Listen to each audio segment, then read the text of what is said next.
Hey guys, this is Red and Blue, and here it is, like the big one, the Club World Cup final, and the end of a very, very, very long season for us PSG fans. I've got with me my mate Matt from the Stamford Sync, great channel on YouTube for all things Chelsea, and we thought we'd do something a little bit different today, kind of join forces and do a full-on preview of the games from both sides of the pitch with both teams in mind. So yeah, let's just slide straight into it. How are you doing, Matt? Yeah, I'm really good, man. Thanks so much for having me as well. It's been really looking forward to this one. But yeah, I'm good. I'm nervous. I'm very, very nervous. I saw your preview and I saw you say you're like you'll take just a small defeat. Yeah. As long as we don't end up like Real Madrid did, where you put 4 goals past us and we basically weren't there, then I can walk away and be like, okay, we went toe to toe with the champions, man. That's kind of cool, right? Honestly, I'm pretty sure you guys are going to do better than them because the Real Madrid game was pretty shocking.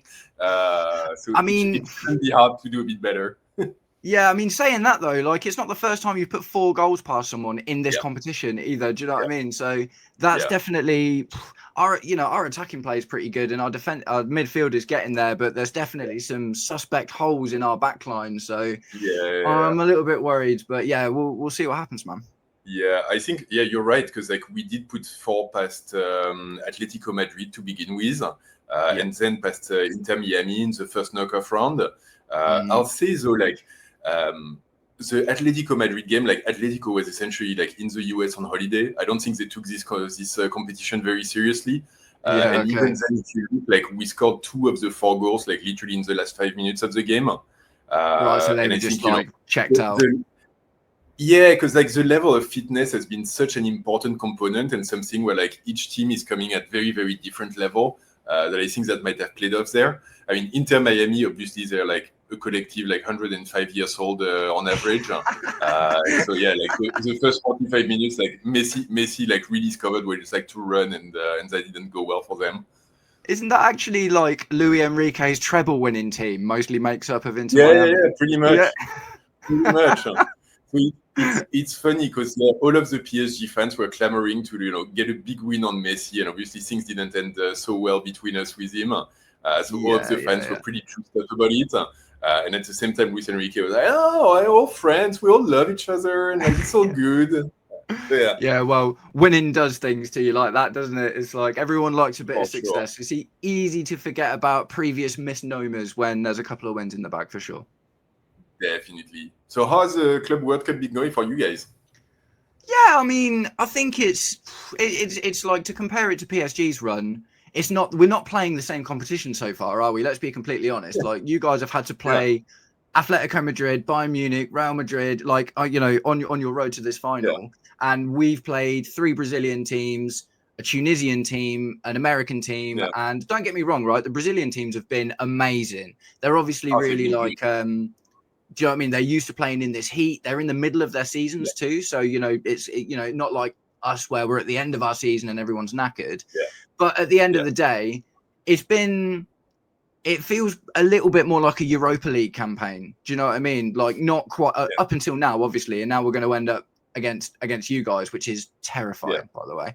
But no, it's been really fun to watch. And the weird thing from a Chelsea perspective, honestly, is because obviously we've got our American owners and they transfer windows open and they're crazy for it. There's so much transfer noise going on in between these games and stuff as well. That's kind of making it a little bit more nervy than I think it otherwise should be. For instance, Noni Madueke's just signed for Arsenal and we're playing this final tomorrow. Yeah. Do you know what I mean? So although I've really enjoyed it, it's been great to see Liam Delap and João Pedro and really good, starting to see Cole Palmer get back to his best has obviously been amazing. But it's been a little bit hard to completely throw yourself behind the team because in between each game, we're buying or selling a new player and the team makeup keeps changing. And that obviously, well, I say obviously, it might be affecting the mentality of the team. So, it's been good. And I do like the competition. I was not sure right at the beginning. I was like, it feels a bit weird to have it in this international kind of spot. But I think this competition is going to be massive in a few years, man. And mostly I'm here for it. Yeah. I think it was like, yeah, it ended up actually being better than expected. And I think obviously, like, if you're supporting one of the teams who are in the final, like, obviously you're having a better time than all of the others out there. Yeah. I'm guessing, Bayern Munich fan might be saying that's just a cash competition, no interest and so on. Yeah. But yeah, same thing for us. I think like when it started, like literally the preview I did of the Club World Cup, I remember saying like, honestly, like if we lose in the group phase, I really don't mind. We won the Champions League anyway. Like our season is good already. And like if we can get some extra time on holiday, given how long the season has been, I'll definitely take that and I'll be happy with it. But then like after every game, you look at the next one and you always find a reason to actually like dress up for it as well. Yeah. So yeah, I kind of fell into it as we went, and now we're going into the final. So you got to play the game and kind of play it to the best of your ability anyway. So yeah. It's one of them, isn't it? Like at the start of the competition, like I was the same. I was like, yeah, if we get knocked out, whatever. But now, now we're in the final. It's like if we win, we're the champions of the world. Yeah, 100%. Yeah, I just want the win, so like no one can contest the Ballon d'Or for Dembele. I think that's the main one for us.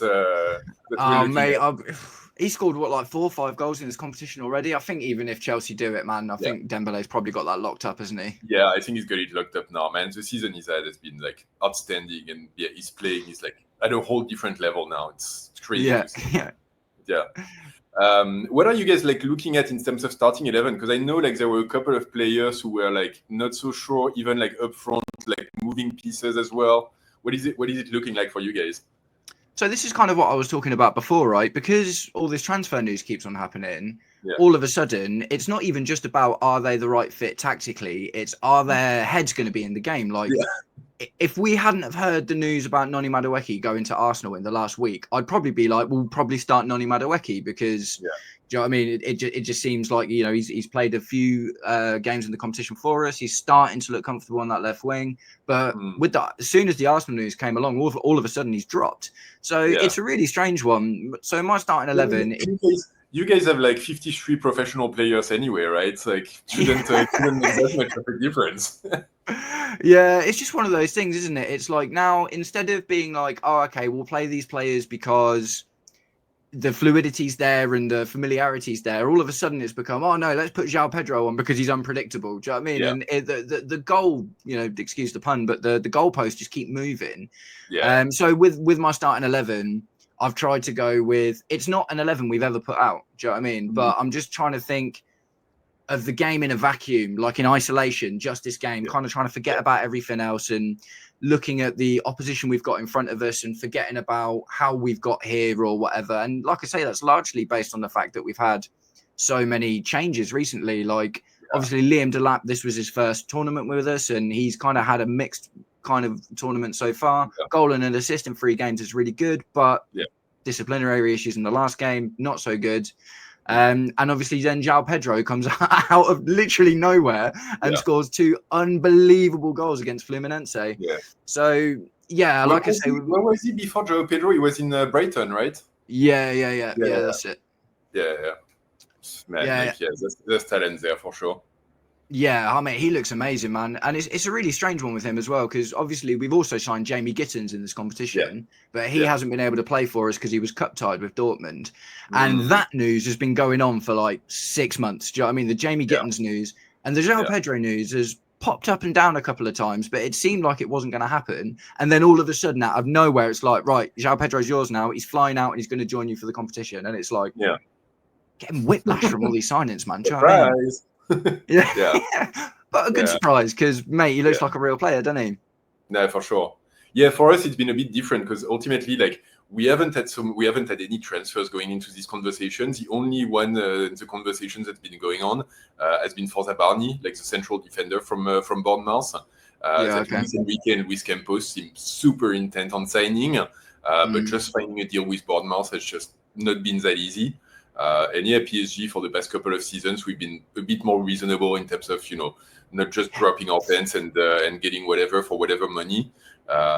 So it's been basically the whole thing. And he hasn't joined yet. So we're basically running with the same squad, which is for us, it's a big issue because one, our starting 11 at this point is very, very straightforward and very well established. And this is literally game 65 of the season for PSG. So when we're saying it's been a long season, it's been like incredible. Like we've played every game we could possibly play. That's mad, isn't it? And the Champions League, like there's been extra games this year between like 2 extra in the group phase plus the knockoff round before the knockoff round. Like it's been nonstop. It's been crazy.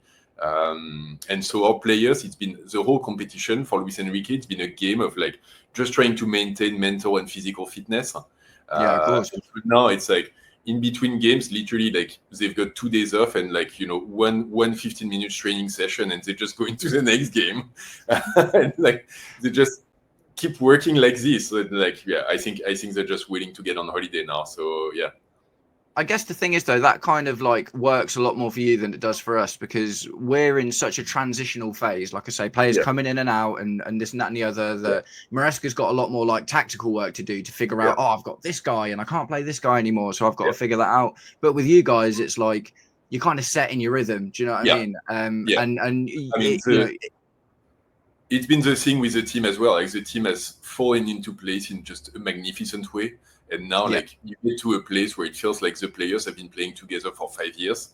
Like only been 1 or 2 years, and just it's crazy. It's just crazy to see.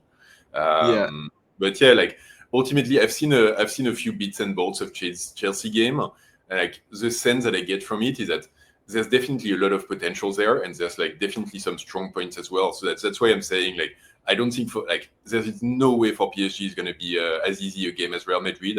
I'm expecting a lot more challenge, honestly. But yeah, like I feel pretty confident that overall, like our team is just like more balanced and kind of stronger overall. I think like your midfield is probably on par with ours, but I think like the line of attack has potential, but it's probably not as battle tested as ours.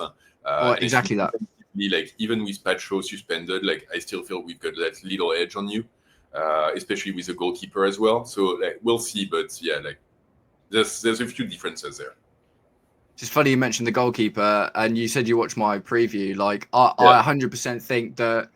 Well, not 100% think, but I will not be surprised if the reason that we lose this game is because your outrageously high press takes advantage of Sanchez. He's like, what do I do? And then puts the ball in the back of his own net, which we've seen him do before. No, you know what? Honestly, I saw you say that, and like literally, I was watching the video. Like, yeah. No, I'm sure every Chelsea fan feels like that at the moment. And the thing is, it's like to look at your goalkeeper as well, Donnarumma, who, despite not being super old, has been playing since he was 16 years old. So he's got a full career's worth of experience to go into games like this. Whereas we've got Sanchez, who, like I say, he just like forgets that he's in the middle of a football game sometimes. Do you know what I mean? And I think you'll target that. Do you know what I mean? I'm almost sure Luis Enrique has said to Dembele and Desiree Doué and Kvaratskhelia to say, like, their goalkeeper is going to make a mistake. Make sure you are there when that happens. And I mean, I don't even think it's Chelsea specific at this point, because we've been doing it to like Courtois or to Neuer and Bayern the goalkeeper as well, who are like all really well known for being really strong with their feet. Even Neuer, like they came really close from like scoring one just based on that. Like pressing the goalkeeper and like really rushing him every time he gets the ball. So I definitely assume that's going to be something that we do as well. Yeah, I mean, you just would, wouldn't you? You got to, and the thing is, even if we had Courtois or a Neuer, like with the rest of the team, you would argue that PSG have probably got the advantage. And like I say, but we don't have that. We've got Robert Sanchez. So, I'm a little bit worried about that one. But he has had some good games, specifically in this competition. So as long as he can kind of be that version of Sanchez and not the one we're all scared of, then maybe we've got a shot. And I mean, look, ultimately it's a final as well, so we know like anything can happen, especially in these types of game. And like, I was thinking of Chelsea, and like ultimately you guys won the Conference League, so like you've done like high level finals this year, and got through it, so you have that experience of being able to like really go into those games the right way. If you look at the Champions League final, for example, and the way Inter like just didn't exist in that game, like they like didn't come out of the locker room. I'm absolutely like not expecting from you guys, because like there's that experience as well. Maybe like your players will be able to just like play at the best of their game for that thing. It's kind of another thing I said in my match preview. So for this, as much as it is about like how does Enzo Maresca match up tactically with Luis Enrique, and where does he put the players on the pitch? The other thing for me, because this is a final, this is a real opportunity for Enzo Maresca to show what a man manager he is. Yeah. Can he inspire this group of early 20-year-old players to go out and go toe-to-toe with the champions? And for me, I think that is probably even more important than how we set up.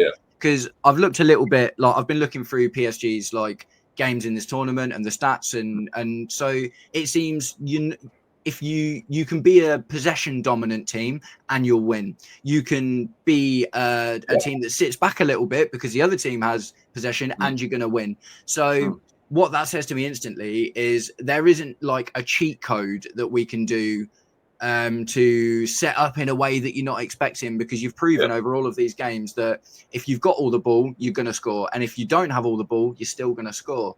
So that for me says, can Enzo Maresca get in that room and say to Cole Palmer and, maybe Liam Delap and Reece James, it's like, this is a final, man. This is a final, and kind of bring something out in that passionate sort of way. And maybe we can dig out a 1-0 win just by getting dirty and not dirty, but you know what I mean? Just kind of getting stuck in, like and working something out on the pitch. And I think like when it comes to PSG, like we've actually seen a couple of teams like either beat us or like get really close. And I think that was Botafogo who actually did beat us, and Bayern Munich was really like for us the toughest game. And it's funny because they've done it in a completely different way. Botafogo, they just like parked the bus and like we were playing a lot of substitutes. We weren't on good form. It was the beginning of the competition, so we weren't really creating much, and they managed to score like a deflected shot on the counter, like really super lucky after creating nothing, and we went near like that.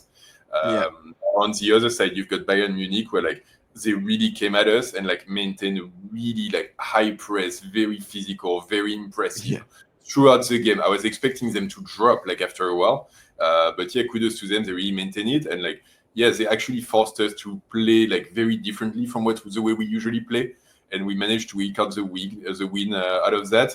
I think that one was for us was like the most challenging game we've played this competition, and one we could very easily have lost as well. No, that's the thing, isn't it? The Botafogo game is like a really interesting one, an example, because what you would initially be doing is looking at the only game that PSG have lost in this entire tournament and saying, do what they did. But like you say, man, there's so much more nuance to it than that. It was like a rotated team, and do you know what I mean? I don't, and as I've said, that was kind of a one-off because we didn't have Barcola up front as well, so a lot of our firepower was missing.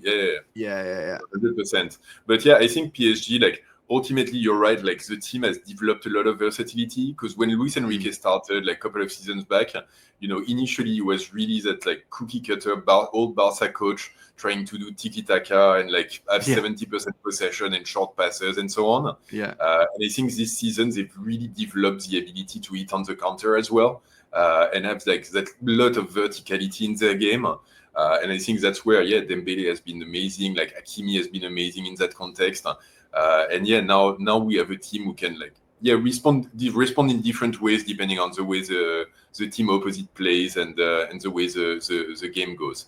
And I think this competition as well, what's been really impressive is our defense. Because throughout the season, like we've been a team that's always very comfortable getting scored on, because we know we're putting a lot of firepower up front, and like accepting the fact that we're taking chances because we're trying to create something up front. And this competition, like literally the Botafogo goal is the only goal we've considered. It's crazy. And like 17 scored, man. 17 goals.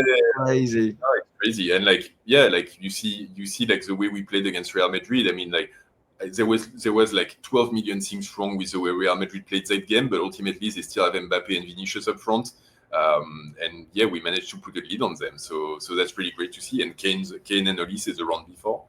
For me, the kind of like you say, the Bayern Munich win is, I would argue, a lot more impressive than the Real Madrid one, and that's just because Real Madrid, like Chelsea, is still in transition. Real Madrid are at the absolute beginning of their new transition, and they're trying out new stuff and getting new players. So part of me thinks that Real Madrid have been treating this tournament almost like a extension of their preseason, rather than being like, this is the team. Like Xabi Alonso's Xabi Alonso's new coach.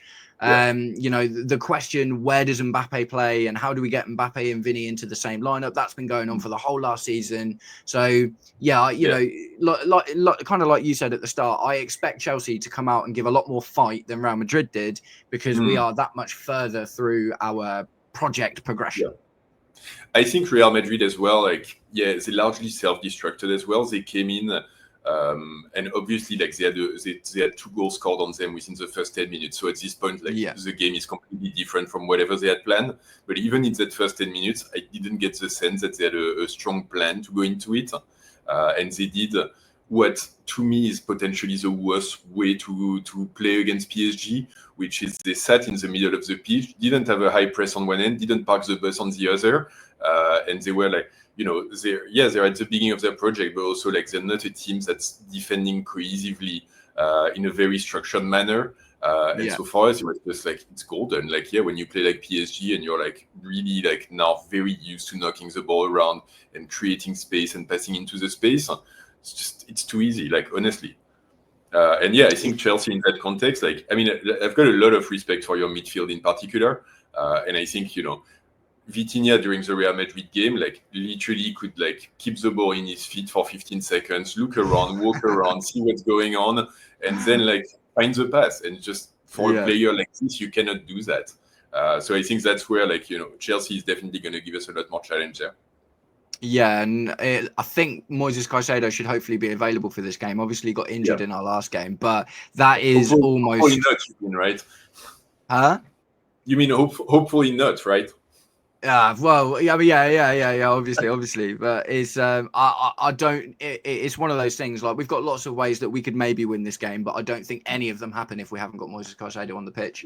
I think, like you say, because your midfield is so robust, and you've got João Neves out, right? Yeah. Who's going to come in for him, do you think? I think, like, I'm expecting. I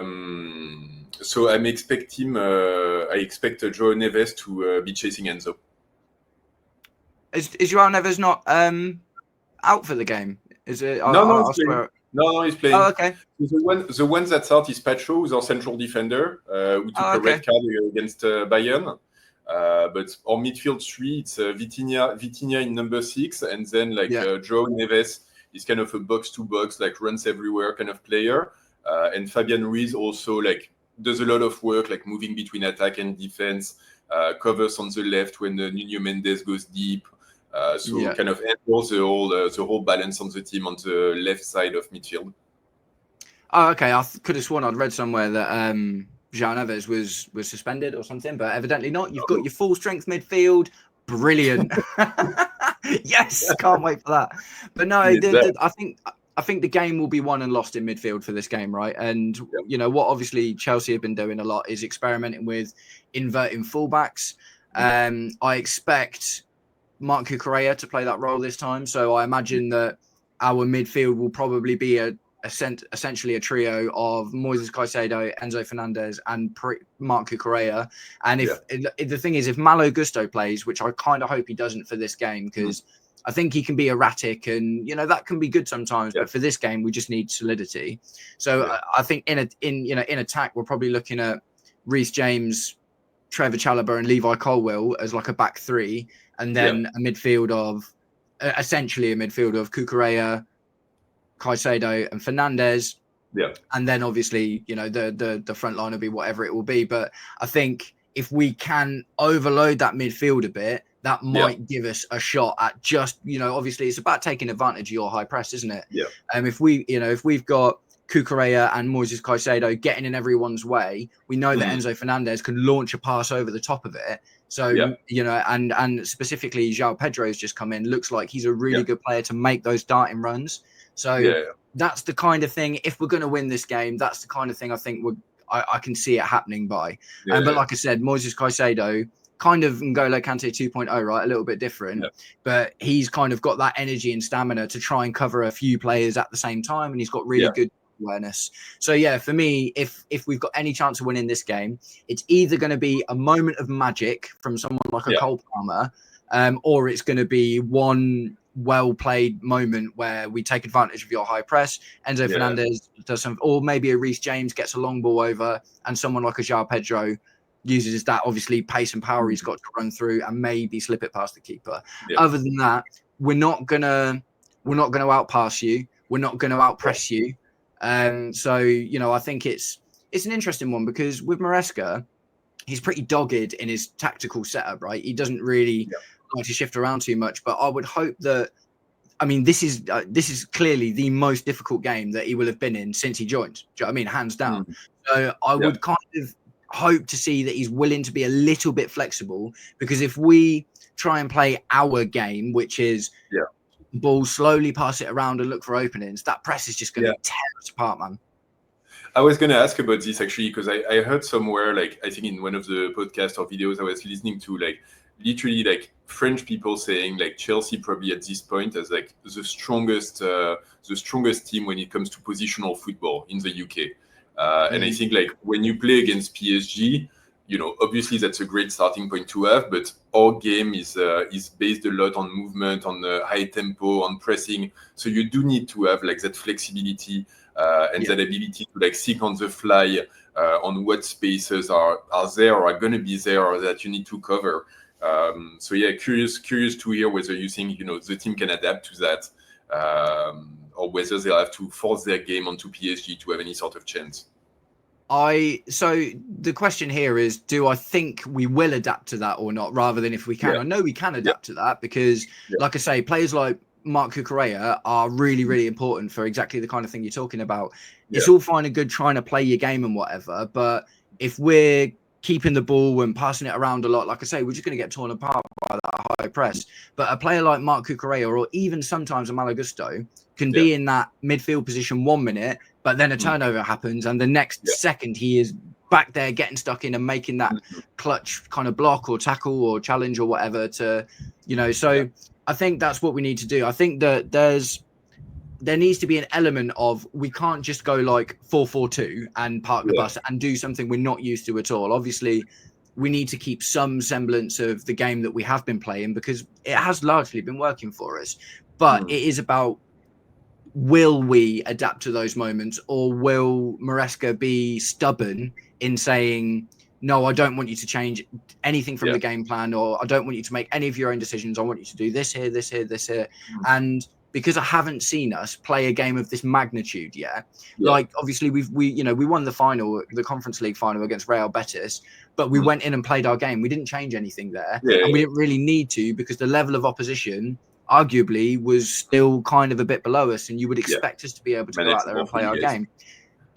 But against a Champions League winning PSG, who have scored 17 goals in this tournament and only conceded 1, I think adaptability, compared, for instance, Tottenham won the Europa League this year.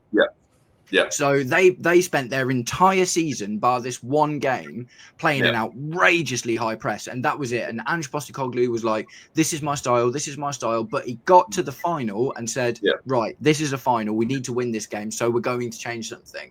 I think that kind of mentality is what wins these kind of tournaments. Do you know what I mean? So I'm not saying I want us to go crazy and like I say, park the bus and put 10 men behind the ball and just try and counter, because we're not used to playing that way. But I am hoping that Maresca looks at this game in isolation and says, right, I'm going to do something a little bit different here, because if I just try and play our game, we're going to get torn apart by the best midfield and front line in the entire world. It's funny though, because like honestly, like I hear you talk and I could literally replace the names, and I'd be saying the exact same thing about PSG a lot of times. Because Luis Enrique also does have like this kind of inflexibility in his tactical approach, and in just doing what he wants to be doing. And there's been times this season where we've come close, or like we've been against opponents that were stronger on paper. Thinking of like the Liverpool game, for example, or even in the group phase. And yes, there's been time where he's been challenged and he's like just really stuck to his gun and ultimately like made that payoff. I think even tactically it's super interesting, because the way you're talking about like players dropping into midfield to help out like the fullback, it's exactly something that we'd be doing. Like Hakimi on his side is like literally like a fullback, a midfielder, and a number 9 all at the same time. He's so good though, man. Yeah, it's been like insane, and so I think that's actually, it sounds like there's a lot of similarities between the two teams, which should be interesting because I don't think we've had that many opponents who were playing a similar style of game as well. I think it's interesting because both managers, albeit for different reasons, use that kind of Barcelona DNA as the foundation of their tactical structures, don't they? Obviously, Maresca is a Pep disciple. That's what we call him in the UK. Like same as Arteta, where they obviously, spent a lot of time with him, and you can see similarities in the game. Luis Enrique obviously was one of the most successful Barcelona managers of all time. So I think at the absolute basics of the game, both of them, before anything else, think about control. Yeah. And that's kind of what they're trying to base their game around. And both of them, and all of these Pep Guardiola / Barcelona inspired teams don't see fullbacks as fullbacks. Do you know what I mean? It's all very much like you're just another opportunity to be a midfielder, essentially. And, I remember when Pep Guardiola was at Bayern Munich and he'd only just joined, and he literally said something. He was like, I'd have 10 central midfielders in my team if I could. And although Pep and Luis Enrique aren't the same, do you know what I mean? I do think that there is that element of Barcelona, foundational DNA that these different kind of tactical approaches are built off. And obviously, you can see the differences in our teams, right? Because Chelsea are slow, patient build up and looking for opportunities, but PSG are very much like, let's press, fast passes, quick transitions, that kind of thing. But both of the core elements of both of our strategies are based on control. So PSG, that's really two things tactically that I think really work really well for us. One, you're right, like the high press and getting the transition and getting the possession back, ideally like really high on the pitch, so we can transition very quickly into an offensive situation. But then, like I said, like the team has also developed a great ways to play, like in terms of verticality. And when you see player combining on the sides between like Hakimi, Doué, and like Joao Neves coming into midfield, even like Dembele like sliding into that right side as well. They've been able to they switch positions as well in real time. They create space for each other and pass into the space. And they've really been able to create stuff this way. You see the third goal that we scored against Real Madrid, like the second goal from Ruiz, which is like that amazing, almost counter attack, starting from Donnarumma. Literally in 15 seconds, we're scoring at the other end of the pitch. And it's trademark PSG, exactly, super vertical, but like the ability of Hakimi to project, Doué to drop a little bit to create some space for him to go into. And then passing into the space, crossing into a midfielder that followed and went into the box.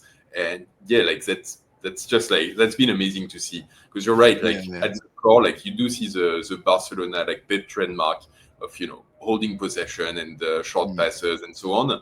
But there's definitely something more at play there as well. Yeah, I think it's that mix of modern football, right? Because obviously, what we've seen in the last sort of 5 years, especially, but a little bit before that, is athleticism has become so much more important than it used to be. Not to say it wasn't important before, but I can't help but feel a player, for instance, like Cesc Fabregas would struggle more in today's game because he's expected to run so much more, right? So, what we seem to be... Just look at the Real Madrid team. That's exactly where the drawback was. Because even in midfield, the games they played against us, you've got Arda Güler in midfield, you've got Bellingham in midfield. You do have some amazing technicians. Valverde was playing on the right of defense, but still, Tchouaméni is physical, but he's a great technician as well. And they don't exist because they just cannot work as hard as we did. And that's it, isn't it? That's almost like the modern stamp of football, where we are right now. Maybe it changes again in the future because it always changes and new trends and cycles come in. But it does seem to be that like you say, it is just so much about exactly. But it's just so important to be able to keep up the pace, right? And what we used to look at players like Willian, the old Willian in our team, and people used to kind of look down on him because at the time he wasn't as creative and stuff, and as like an Eden Hazard or whatever. But a player like that in a team today, he's like the perfect kind of player for this modern style of football. So it's just interesting how only like 5 or 6 years ago, we'd look at a player like that and be like, oh, you don't offer anything else apart from running. And now that is the foundation of what you need. And if you've got technique and you're a good technician on top of that, then you're probably a top player. But it almost doesn't matter how good you are technically if you can't meet that kind of required minimum amount of athleticism to get on the pitch in the first place. Yeah, fair. So who do you think, like within the Chelsea side, like who do you think is going to be like the difference maker player on the pitch that we should be watching out for? You talked about Caicedo earlier. Is it really the one? I think not necessarily the difference maker. I think we've got no chance without Caicedo, but I don't necessarily think that he'd be the reason that we win the game. I think he's the reason that we're able to compete. Do you know what I mean? And to kind of get us there in the first place. But if we are going to win, do you know what? I've kind of got two in my head, and they're both for really different reasons. It's either going to be someone like Cole Palmer, like I say, you can just create a moment of magic, and we've seen it loads of times with Cole Palmer now. He can, against the grain of the game, if we're doing really badly, he is able to just pop up and make something happen. But honestly, in my head, and I'll put it in my thumbnail, I think someone like Marc Cucurella. Because Marc Cucurella, he scored 7 goals last season, man. Do you know what I mean? So, and largely when he scored these goals, he was one of the only players to score in that game. Marc Cucurella doesn't score goals in a game where we're 2 or 3-0 up or whatever. Do you know what I mean? Marc Cucurella can appear out of absolutely nowhere. And I think that his energy and his ability to play in midfield will be really important for helping us trying to counteract you. And I've just got this sneaky suspicion that someone like a Marc Cucurella could be the difference maker because, like I say, 7 goals. We haven't had a fullback score 7 goals in a season since Ivanovic. Do you know what I mean? And it's pretty unheard of. So Marc Cucurella is an occasion player. Do you know what I mean? And I know that sounds crazy because everyone's going to say, oh, it's João Pedro or it's Cole Palmer or whatever. But he's next to Moises Caicedo. Marc Cucurella is easily our most consistent player. He's had 0 backup for the entire season. Do you know what I mean? Well, we had Renato Vega for a little while, but he's playing every game and he's not looking tired. He still looks like he can go. So it's a bit of a weird shout. I know. We've got the exact same thing on our hand in Hakimi. It's like, like he scored. I was just checking at the same time, like apparently 11 goals between the league and the Champions League. So also like, super high scoring. And he scored like in the big game. He scored the first one in the final of the Champions League. He scored a couple of times in the Club World Cup as well. And same thing. He's played the whole season. Like Hakimi's season started in the Olympics in Paris, which I don't know if you remember. That was like about 45 years ago. And he hasn't played out since then. It's insane. It's just insane. And he runs like literally the length of the pitch, like 5 times per minute. It's just crazy. It's crazy, man. I remember when you bought Hakimi, we were in for him and we were talking to him, and I was really, really excited. And I was like, oh, so because he was at Inter Milan, was it before? And I was like, I really want this guy. And then you got him, and I was like, no. And it's been a little bit of a sore spot watching Hakimi turn into one of the best players in the world at PSG. But he just looks so comfortable in that team, man. And has the batteries. You can just keep going. Yeah, it took us a while as well because I think like, those players, you really need to give them like the proper structure on them to really get the best out of them. And I know like, past season under Galtier, under Pochettino, like obviously like coach that weren't as creative with their players. And he was more restrained in terms of covering in defense and doing like more of a traditional right fullback job.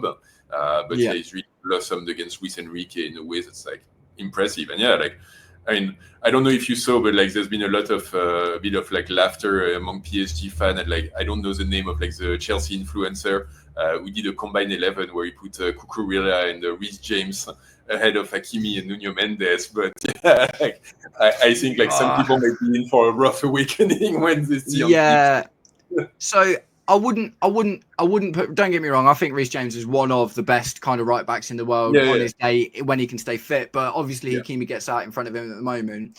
Marc Cucurella, though, I'd back that battle. Do you know what I mean? I'd back the battle for Marc Cucurella. Cucurella is my boy. But no, don't get me wrong. Nuno Mendes is obviously like amazing, but Marc Cucurella he's just got something special about him, man. And he's just been so consistent. And also he's come back from a really difficult start. And I always love that about a player because when he came to Chelsea, his first season was torrid. It was awful. And he was getting a lot of stick as well. But he battled through it and has emerged as one of our senior players now, right? Like in a team full of kids, essentially. Marc Cucurella is not a leader, but he's an example of what you need to be to get in our team. So yeah, man. I mean, the thing is, PSG's success kind of dictates that any starting 11, a combined starting 11, is mostly going to be full of PSG players, especially in stuff like defense, which is where leagues are won. But I would back Marco Correa to get in that team over Nuno Mendes personally. I think that one is a little bit more of a question, but like, Hakimi has been playing like. Oh yeah, for sure. We're wondering if like him or Dembele should be Ballon d'Or. That's kind of the level that we're talking about. So like, you can't put anyone against him right now. He's just unplayable. No, but no, 100%. I agree with that. No, definitely, Hakimi is the man. Yeah, I think for us, I completely understand what you're getting at with like looking at a few different players as kind of difference makers. And I think for us, like players like Hakimi, like Dembele, obviously, like if they're at their top level right now, it's just impossible to play. And I do think they'll have a big role as well. I think the other one is Beraldo in central defense, who's the Brazilian who's replacing Pacho. Because I think. If I look at the firepower that you guys have up front, honestly, like I feel like we're going to be missing Pacho a whole lot because Beraldo and Marquinhos actually like are very much the same kind of profile of defender, like technically skilled, but not so much with the physicality, not so much with the runs, not that great at like covering the space in their back. So for very different reasons, like both Delap and the Brazilian on the left, they're both making, João Pedro, they're both making me pretty nervous about this. He's played a great game against Real Madrid. He came in at a way higher level that we were expecting, and ultimately, like the game he's played this season, he played the first game against Aston Villa, for example, and played a pretty decent game. So we'll have to see, but I worry that it's kind of like the player who might be in difficulty in our team. I think the thing about João Pedro is interesting as well, isn't it? Because he's so new, even to us, it's unpredictable and it's difficult for Luis Enrique to say. When he's doing his team talks and he's doing his tactical setup, he's saying, right, João Pedro is going to play here, here, and here, and this is what you need to expect from him. I think it's really difficult to do that because you can only look at really how he played in Brighton. And if he starts on the left wing for us in this game, that's a brand new position. Do you know what I mean? So that's kind of and that's kind of one thing that I said in my preview. I'm hoping that unpredictability of that, maybe putting a João Pedro on the left can kind of make it difficult to set up a plan for him. I'll tell you what, like Luis Enrique in this kind of situation, like the plan that he's going to tell is like, let's not get the ball, like travel all the way to those guys and let's just like, shut them out in midfield. And that's really going to be the direction. And then like behind, obviously like there's plans and there's more to it, but like that's going to be the approach. It's been funny as well because in lots of cases, that's the way PSG has been able to like kind of like damn down the weak points of our game. And I remember specifically like the matchup against Arsenal in the Champions League.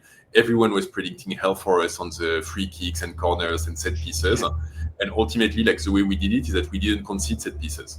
The best way to like get rid of a weakness, just like getting rid of the situation in the first place. I mean, that's smart, man. That's smart. That's advanced managerial tactics. Do you know what I mean? And that's the other thing as well, isn't it? Luis Enrique has been around a while, a lot longer than Arteta and a lot longer than Enzo Maresca for sure.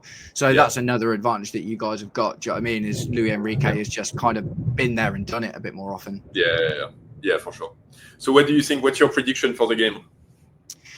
I am going to generously say that PSG win 2-1. And that is in and around the minimum that I would walk away with a smile on my face. 2-0, I'd be disappointed. If it's any more than that, then I'll be really disappointed. And that's not to say that I don't think there's a chance we can win the game, as we've talked about it a bit. Yes, I do think we've got an opportunity there, but I think you guys are just a machine, man. I think you guys are just a machine. And I'm generously going to say 2-1. How about you? Yeah, it's a tough one. Honestly, I'm having a really hard time predicting PSG game because, like, if we walk in on a good day, like, we could put 4 past you. I think there's a word in which it could happen. Don't get me wrong. I don't think that's going to be the case for this game. But yeah, the preview I did of the Champions League final, I said, like there's a word in which like we dominate and we just score early and like just steamroll through the whole game, which is exactly what happened. So there is a word in which it happened. I think like ultimately for this game, I think Chelsea is strong, so I'll definitely take the 2-1. I think 2-1, 3-1, something like this is probably where it ends up. It's been hard as well because I think like the level of physical fitness has been such a big component in this competition, and I think teams are at like such different levels. And you guys have played against mostly like South American teams, so it's very hard to gauge exactly where you guys are. When for us, like we still make it happen, but the players are like really on the last fume of gas in the tank. So yeah, it's kind of hard this way. Yeah, and we've got a little bit. That's one thing that we've kind of got as well, is because we've got these kind of newer players. Like yes, Liam Delap played the whole of last season, but he only played in the Premier League. Do you know what I mean? We've got João Pedro, who's kind of new and fresh as well. So we've still got some legs in our game. So maybe that is something that we can rely on as well. But yeah, man, I'd like to be positive and predict a win, but I'm objective before anything, right? I've got to always try and be objective. No, I hear you. I think like honestly, like the way I'm looking at it is like honestly, like very truthfully, I expect a much harder game than Real Madrid, but I expect a slightly easier one than Bayern Munich. Yeah. That where I rank it.